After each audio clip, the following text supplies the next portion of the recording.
پردہ نشین اسلامی خواتین، پیاری ماں اور بہنوں، اس عظیم الشان اجلاس کی کامیابی کا سب سے بڑا سبب یہ ہے کہ اشتہار میں جتنے علماء مدعو تھے وہ سب یہاں اپنے وقت سے پہلے پہنچ چکے۔ امیر الہند اصغر علی امام مہدی حفظہ اللہ باوجود اس کے کہ وہ کافی بیمار تھے اور کولکاتہ میں ہاسپٹل میں ڈاکٹر ان کو چھٹی نہیں دے رہا تھا، لیکن انہوں نے ضد کر کے شیخ جنید مکی کی دعوت پر حاضری دینے کو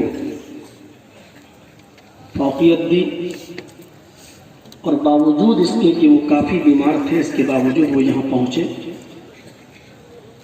حالانکہ صبح سے ان کی بھی یہاں پانی کی بوتلیں چڑھیں، دوا اور علاج ہوا۔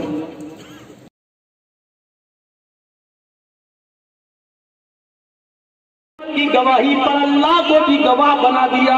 شاہد اس شان و شوکت کے ساتھ اٹھتا ہے کہ اس نے امت کی گواہی پر اللہ کو بھی گواہ بنایا۔ اللہم شہد، اللہم شہد، اللہم شہد، اے اللہ میری امت کی گواہی پر تو بھی گواہ بن جا۔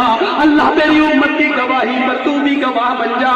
اللہ میری امت کی گواہی پر تو بھی گواہ بن جا۔ ہو سکتا ہے جیسے قیامت کے دن نوح کی قوم نوح کو جھٹلائے گی، ہو سکتا ہے میری امت مجھے جھٹلانے لگے تو میری امت کی گواہی پر تو بھی گواہ بن جا۔ آج یہ کہہ رہے ہیں کہ میں نے کوئی چیز چھپائی نہیں ہے، ساری چیزیں پہنچا دی۔ اے اللہ میری امت کی گواہی پر تو بھی گواہ بن جا۔ شاہد اس شان و شوکت کے ساتھ اٹھتا ہے۔ میرے پیارے ساتھیوں،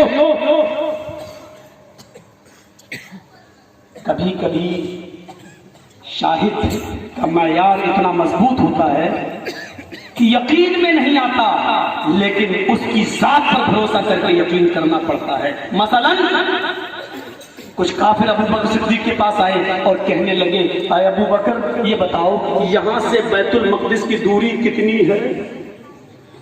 تو ابو بکر صدیق نے کہا، آج بیٹھو تو جانے اور آنے میں 1 مہینہ لگے گا، اونٹ پر گھوڑے پر سفر کرو تو بیت المقدس کو جانے اور وہاں سے واپس آنے میں 1 مہینہ تو لگ جائے گا۔ اچھا مانتے ہو؟ ابو بکر نے کہا اس میں ماننے کی کیا بات ہے، لوگ جاتے 1 مہینے میں آتے ہیں، ہم خود گئے اور آئے۔ اچھا آپ گئے ہیں، آپ نے دیکھا؟ ہاں میں دیکھا بیت المقدس۔ اچھا یہ بتاؤ جب اس کی دوری آپ خود مانتے ہو کہ 1 مہینے کی ہے جانے اور آنے میں